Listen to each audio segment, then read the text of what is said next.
Isang proyektong pabahay ang inaasahang itatayo sa Barangay Kataning sa lungsod ng Balanga matapos malagdaan ang isang kasunduan sa pagitan ng Pamahalaang Panlalawigan ng Bataan, Pamahalaang Panlungsod ng Balanga at Hong Heng Construction Group Ltd. Incorporation.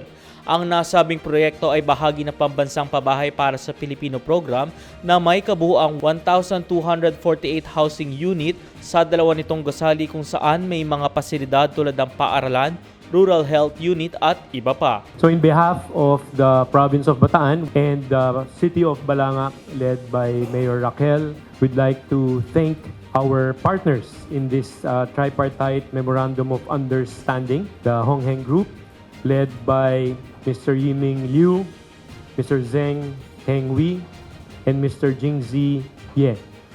So to the whole team, we'd like to take this opportunity to thank you for believing in the province of Bataan and the city of Balanga in building better homes for our constituents. For the city government, housing is more than just buildings.